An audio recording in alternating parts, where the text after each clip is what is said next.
আসসালামু আলাইকুম রহমতুল্লাহি ওয়া বারাকাতুহু। সম্মানিত দর্শক, বিএনপিতে চাপাকান্না চলছে এবং বিএনপির যারা ত্যাগী নেতাকর্মী রয়েছেন তাদের সবার মধ্যে প্রচণ্ড হতাশা। কারো মুখে হাসি নেই, কণ্ঠে শব্দ নেই। তারা ফিসফিস করে একে অপরের সঙ্গে আলাপ আলোচনা করছে আর আপনজনদেরকে ডেকে ডেকে বলাবলি করার চেষ্টা করছে, কি হলো, 17 বছর এত পরিশ্রম করলাম, 30 বছর, 40 বছর, 50 বছর রাজনীতি করলাম, বিনিময়ে কি পেলাম? এ কি নিয়তি? এটা কি হওয়া উচিত? এরকম বক্তব্য অহরহ বিএনপির মধ্যে হচ্ছে। আমি যেহেতু এই দলটিতে একেবারে নতুন, তারপরেও দলের যারা টপ লেভেলে, যারা বিশেষ করে টকশোতে আসেন, সামাজিক যোগাযোগ মাধ্যমে খুবই অ্যাক্টিভ, তারপরে মানে যেটাকে বলা হয় দুধের স্বর শ্রেণী যারা আছেন, এবং এরাই সবাই মন্ত্রী এমপি হয়েছেন। এমপিদের কথা বলতে পারবো না, বাট যারা মন্ত্রী হয়েছেন মোরলেস বা টপ যারা সিনিয়র মোস্ট সংসদ সদস্যরা আছেন, তাদের সঙ্গে আমার যে সম্পর্কটি 2009 সন থেকে সামাজিক একটা সম্পর্ক গড়ে উঠেছে।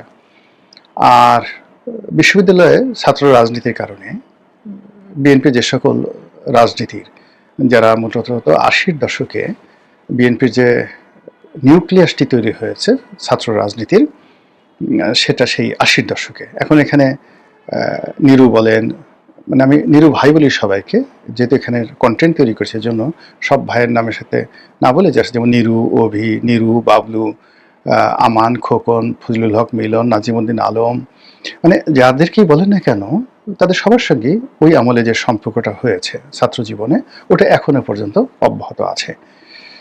তারপর বিএনপির যে ব্যবসায়ী গ্রুপ যারা আছেন, সব ব্যবসায়ী গ্রুপ বিভিন্ন সময়টাতে যারা ক্ষমতায় থাকাকালীন সময়েও তারা লাভবান হয়েছেন বা ক্ষতিগ্রস্ত হয়েছেন, ক্ষমতার আগেও ক্ষতিগ্রস্ত হয়েছেন। বিএনপি পন্থী যারা সাংবাদিক আছেন, কবি আছেন, সাহিত্যিক আছেন, মোটামুটি সেই 80-র দশক থেকে আজ অবধি যে বিভিন্ন স্তরে বিএনপি সবার সঙ্গে সম্পর্ক ছিল এবং এখনো আছে। আর বিশেষ করে যারা টকশোতে আসেন, যারা মন্ত্রী এমপি হয়েছেন, যাদেরকে আমি বলি টপ লেয়ার, মানে দুধের স্বর যারা, এদের সঙ্গে সম্পর্কটা মানে বেশি। এর কারণ হলো অলমোস্ট এভরি নাইটই এদের সঙ্গে সেই 2009 সন থেকে বেশি বেশি দেখা হয়ে আসছে। এবং যেহেতু আমি এমপি ছিলাম, তো এমপি পদমর্যাদার যারা লোকজন আছেন, অর্থাৎ বিএনপি যারা এমপি ছিলেন বা যারা এমপি হতে পারেন, তাদের সঙ্গে যোগাযোগটা বেশি হয়েছে। ফলে এই যে একটা পরিবর্তিত পরিস্থিতি, সেই পরিবর্তিত পরিস্থিতিতে আমি প্রতি মুহূর্তে যে কথাগুলো শুনতে পাচ্ছি, যেটি হয়তো অনেকের কানে আসছে না। এক, 2 নম্বরে যেহেতু আমার একটা প্ল্যাটফর্ম আছে, আমি এই যে আপনাদের সঙ্গে সামাজিক মাধ্যমে কথা বলি, তারপরে ধরুন ফেসবুকে একটা স্ট্যাটাস দিচ্ছি, 1 লাখ, 2 লাখ, 3 লাখ শেয়ার হয়ে যাচ্ছে বা লাইক কমেন্ট হয়ে যাচ্ছে। একটা ফেসবুক পোস্ট কখনো কখনো এই 2 কোটি, 2.5 কোটি বার দেখা হয়ে যাচ্ছে।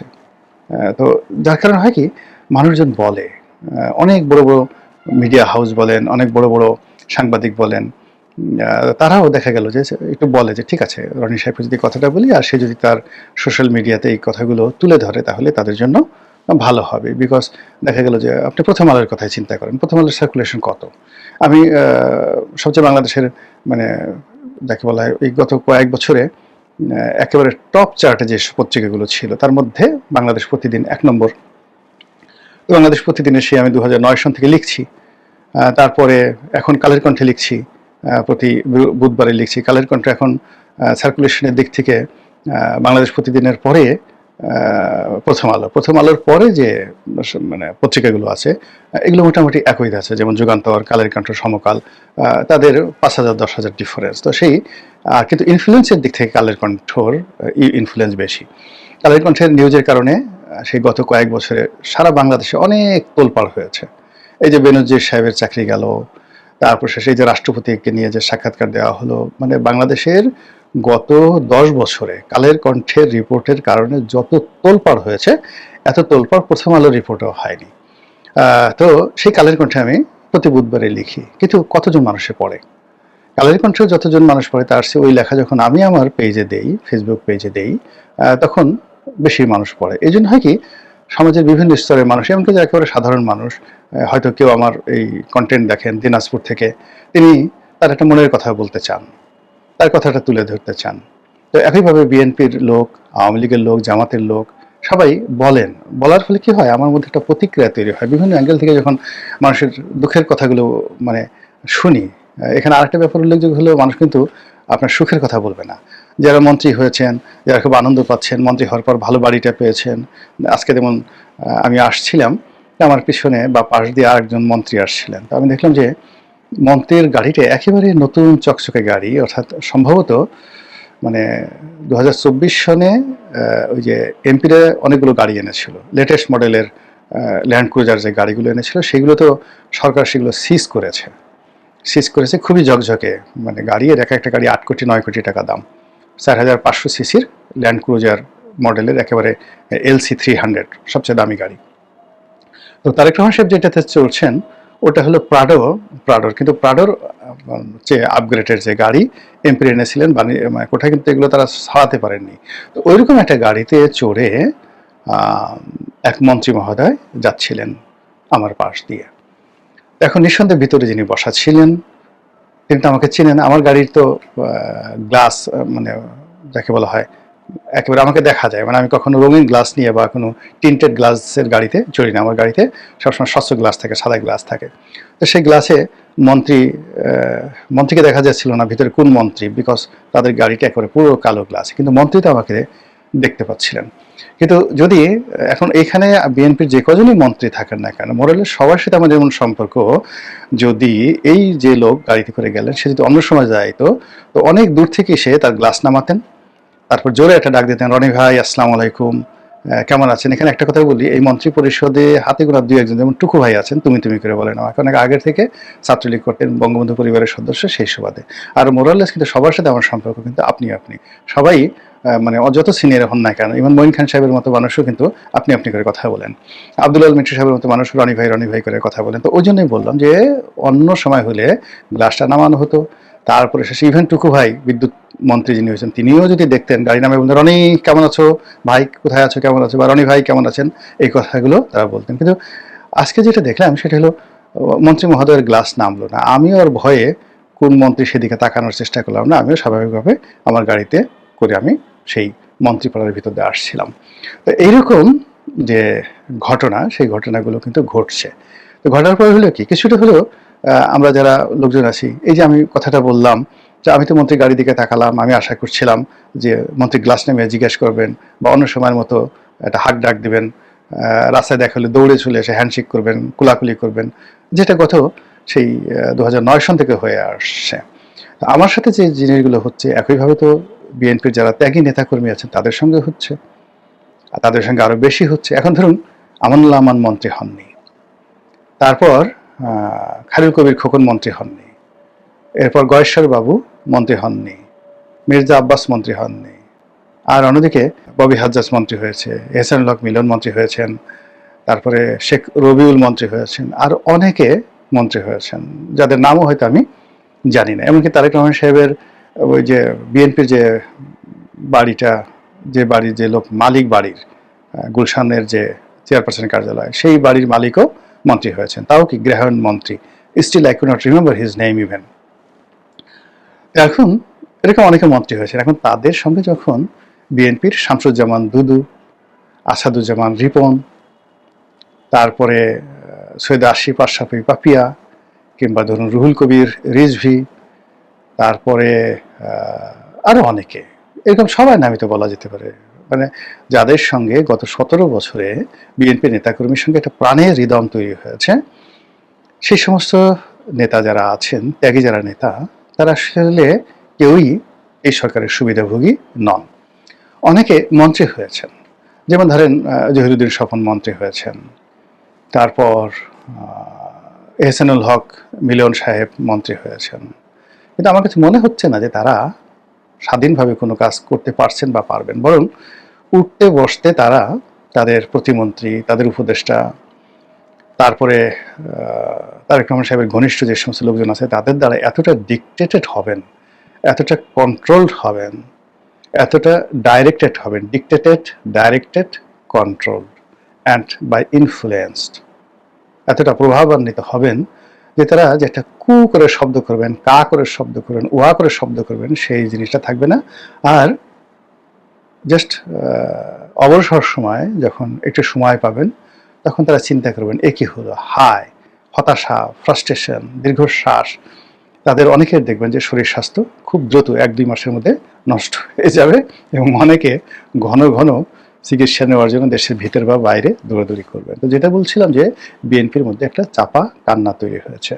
সেই চাপা কান্না হলো যে এমন সব মানুষ ক্ষমতার সম্মুখ সারিতে চলে আসছে যাদের হয়তো ক্ষমতা আসা উচিত ছিল কিন্তু এতটা সামনে নয়, অথবা তাদের হয়তো ক্ষমতায় আসাই উচিত ছিল না, মন্ত্রী হওয়া উচিত ছিল না, এমপি নমিনেশন পাওয়াই উচিত ছিল না, বাট এই মানুষগুলো তারা ক্ষমতাধর হয়ে পড়েছেন। এটা হলো বাস্তবতা। 2 নম্বর হলো যে যেই মানুষগুলো আবার ক্ষমতাধর হয়েছেন তাদের মধ্যে কয়েকটা গ্রুপ আছে। সবচেয়ে অভিজাত গ্রুপ, এলিট গ্রুপ, এসএসএফ এর মতো, মানে জাস্ট লাইক দেয়ার পাওয়ার লাইক এসএসএফ, বা ধরুন তারা রয়্যাল মিলিটারির মতো, মানে ব্রিটেনের যে রাজার যে চৌকুশ বাহিনী থাকে, রয়্যাল মিলিটারি, সেই রয়্যাল মিলিটারির মতো যে পাওয়ার যাদের আছে, তাদের কোনো পদ থাকুক, পদবি থাকুক, যা কিছু থাকুক, ডাজ নট ম্যাটার। এখন এদের পাওয়ারটা হলো, তাদের ক্যাটাগরি হলো তারা প্রথমত লন্ডন থেকে এসেছেন,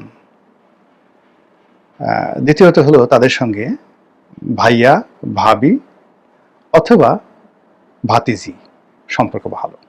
ভাতিজি পছন্দ করেন, ভাইয়া পছন্দ করেন, ভাবি পছন্দ করেন। এটা হলো ফার্স্ট ক্যাটাগরি। দ্বিতীয় ক্যাটাগরি এটা হলো যে বাড়ি বগুড়া, বাড়ি সিলেট, মানে জাইমা রহমান, তারেক রহমান সাহেবের পৈতৃক ঠিকানা বগুড়া, আর জাইমা রহমানের নানা বাড়ি, জুবাইদুর রহমানের বাপের বাড়ি, জনাব তারেক রহমান সাহেবের শ্বশুর বাড়ি কোথায়, আপনার সিলেট। ফলে এই অঞ্চল থেকে যদি কোনো মানুষ লন্ডনে থেকে থাকেন বাড়িয়ে 2 এলাকাতে, ও মাই গড, মানে তারা যতই ভদ্রতা দেখান, যতই বিনয় দেখান, কিন্তু বিএনপির ওই ত্যাগী নেতা যারা আছেন ভয়ে থরথর করে কাঁপছেন যে ওদিকে যাওয়া যাবে না, তাকানো যাবে না, ওদিকে তাকালে মানে চোখ জ্বলে যাবে, ওদিকে তাকালে মানে শরীর থরথর করে কাঁপে, শরীরে বিদ্যুৎ তরঙ্গ প্রবাহিত হয়ে যাবে, এইরকম একটা ভয় তাদেরকে দেখলে। এই গ্রুপটা হলো একেবারে রয়্যাল গ্রুপ। আচ্ছা, দ্বিতীয় আর একটি গ্রুপ আসছে, এটা আওয়ামী লীগ জামানায় এদেরকে বলা হতো হাইব্রিড, এদেরকে বলা হতো হাইব্রিড, আর এদেরকে বলা হতো কাউয়া গ্রুপ। এখন এরা যে কিভাবে এলো, কেন এলো, কার বদৌলতে এলো, এটা বিএনপি যারা ত্যাগী নেতাকর্মী তারা বুঝতে পারছেন না। হঠাৎ করে মানে বড় একটা মন্ত্রণালয় পেয়ে গেছে, উপদেষ্টা হয়ে গেছে, কিন্তু কিভাবে হলো? এরা তো তারেক রহমান সাহেবের সাথে লন্ডনে এরকম যোগাযোগ ছিল না, এদের বাড়ি বগুড়াও না, এদের বাড়ি সিলেটও না, এদের সঙ্গে ভাইয়ার সাথে, ভাবির সাথে, ভাতিজির সঙ্গে কোনো সম্পর্ক নাই। এমনকি এদের সঙ্গে আরাফাত রহমান কোকো সাহেবের যে স্ত্রী, তারও কোনো যাকে বলা হয় পরিচয় নেই। এখানে তো দেখা গেল যে আরাফাত রহমান কোকো সাহেবের স্ত্রীর সাথে ধরেন 2-4 জনের সম্পর্ক আছে, তাদেরকেও কিন্তু বিএনপির লোকজন পাত্তা দিতে হয়েছে, এতে কোনো সন্দেহ নেই। যেমন বিগত নির্বাচনে মিলন সাহেবকে, এহসানুল হক মিলন, তাকে মনোনয়ন না দিয়ে ওখানে যাকে মনোনয়ন দেওয়া হয়েছিল বলা হয়ে থাকে যে তিনি সেই শর্মিলী রহমানের রিকমেন্ডেড ছিলেন, তিনি ভাইয়াকে বলেছিলেন, অর্থাৎ জনাব তারেক রহমান সাহেবকে রিকোয়েস্ট করেছিলেন, এই জন্য তিনি মনোনয়ন পেয়েছিলেন, এই জন্য এহসানুল হক মিলনকে মনোনয়ন দেওয়া হয়নি। শোনা কথা, বাস্তবতা জানি না। তো এরকম যে গ্রুপটি আসছে, এর কোনো কানেকশন নেই, কারোর সাথে কোনো কানেকশন নেই। এই গ্রুপটি হলো কাউয়া গ্রুপ, হাইব্রিড গ্রুপ, এরকম। এরপরে আরেকটা গ্রুপ রয়েছে যারা হলো অতিথি পাখি, অতিথি পাখি মানে কি বলো, মাইগ্রেটেড বার্ড। যেমন আওয়ামী লীগ জামানাতে যাকে বলা হয় এহসানুল হক মিলন ছিলেন, না সরি, আওয়ামী লীগ জামানাতে, সরি, মিলন ভাই আমার খুব ঘনিষ্ঠ বন্ধু, বারবার শুধু মিলন ভাইয়ের নাম এসে যায়। সেটা হলো আওয়ামী লীগ জামানাতে ছিলেন ইনু ভাই, হাসানুল হক ইনু। এহসানুল হক মিলন আর এহসানুল হক হাসানুল হক নামে, যেটা আমি স্ক্রিপ্ট ছাড়া কথাগুলো বলছি, রেডিমেড। তো এহসানুল হক মিলনের পরিবর্তে হাসানুল হক ইনুর নাম চলে আসে, বা ইনুর পরিবর্তে মেনন এর নাম চলে আসে। তো এখন আওয়ামী লীগ জামানাতে ইনু ভাই ছিলেন, মেনন ভাই ছিলেন, তারপরে শেষে ওই যে আর একজন ছিলেন, আরও বেশ কয়েকজন ছিলেন। তো এদের খুব দাপট ছিল, বিভিন্ন রকম দাপট ছিল। তো এই জন্য এদেরকে দেখে সবাই বলতো সূর্যের চেয়ে বালির তাপ বেশি। এই জমানাতে একই অবস্থা হয়েছে, হঠাৎ করে কিছু মাইগ্রেটেড বার্ড চলে আসছে, কেউ হয়তো অন্য দল থেকে আসছে, কেউ নিজের দল নিয়ে দলবল নিয়ে আসছে, কেউ জোট সঙ্গী হিসেবে আসছে। তারা ক্ষমতা দেখাচ্ছে না, তারা ভালো মানুষ, দলের জন্য মানে এই জোটের জন্য অনেক কিছু করছে, কিন্তু বিএনপির যারা ত্যাগী নেতা কর্মী তাদের তো মন মানছে না, তাদের মন মানছে না। তারা বলে যে আরে ও কয়দিন জেলে খাটছে, ও দলের জন্য কি করেছে, 17 বছর আমি এইভাবে জেলে গেছি, 200 মামলা খেয়েছি, আমি 40 বছর যাবত এই দলে রাজনীতি করছি, আমার কিছু হলো না, আর ওই মাইগ্রেটেড বার্ড হঠাৎ করে সাইবেরিয়া থেকে আসলো, এসেই এরকম একটা অবস্থা করে ফেললো, এটা কি হলো, হায় হায় হায়, দুনিয়া থেকে বিচার নাই। তারা এভাবে কিন্তু যাকে বলে হাপিত্তেশ করছেন। এর বাইরে আরো অনেক কিছু ঘটছে দলের মধ্যে এই অল্প সময়ের মধ্যে, যার কারণে বিএনপির মধ্যে কিন্তু এক ধরনের চাপা ক্ষোভ, চাপা উত্তেজনা, অস্থিরতা, এবং যারা পারছেন না তারা বোবা কান্না করছেন। এটা রসায়ন কেমন হবে, পরিণতি কেমন হবে, এটা নির্ভর করবে এই যে মন্ত্রী পরিষদ যারা আছেন তারা যদি সবাই সফল হন, সবাই যদি জনাব তারেক রহমান সাহেবের হাতকে শক্তিশালী করেন, এবং সরকার যদি স্থায়ী হয়, তাহলে হয়তো এই যে চাপা ক্ষোভ, চাপা কান্না, এটা কিছুটা হলেও কমে যাবে। মহান আল্লাহ আমাদের সবাইকে হেদায়েত দান করুন এবং হেফাজত করুন। আসসালামু আলাইকুম ওয়া রাহমাতুল্লাহি ওয়া বারাকাতুহু।